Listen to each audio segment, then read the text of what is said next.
নাতিন বন্ধুরা আমার, এই দেখো আমি এখন কাঁঠালের পিঠা বানাবো। কাঁঠালগুলি চটকাইয়া এখন আমি চালনি দিয়ে ছেঁকে নিব, তারপরে পিঠা বানাবো। আমরা দেখো, এই দেখো বন্ধুরা, কাঁঠাল থেকে রস বের করে চেলে নিয়েছি, এই দেখো। আর এই ছোবড়াগুলো ফেলে দিয়েছি।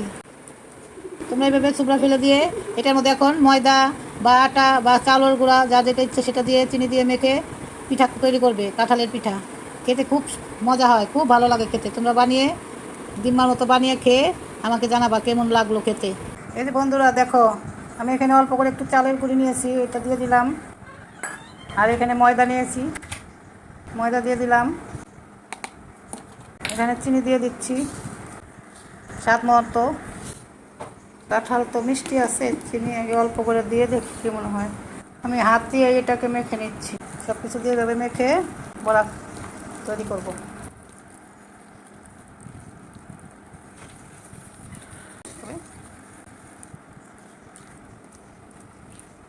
বেশি ময়দা টাকা দিব না, এভাবে এখন চামচ দিয়ে পিঠা তৈরি করে নেব।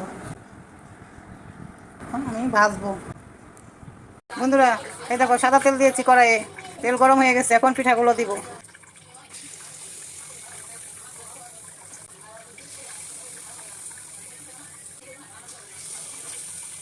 একটা বড়ও ভাজা যায়, মালপোয়ার মতো ভাজা যায়, তেলের পিঠার মতো ভাজা যায়, আবার এরকম করে বড়া পিঠার মতনও ভাজা যায়। যার যেরকম ভালো লাগে সে সেরকম করে ভেজে নিবা।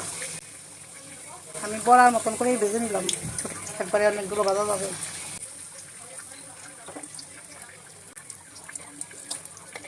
একদম নরম তুলতুল, বুঝলা কত বড় হয়েছে দেখো, নরম তুলতুল হয়ে গেছে, অনেক টেস্টি, খুব খেতে খুব ভালো লাগে।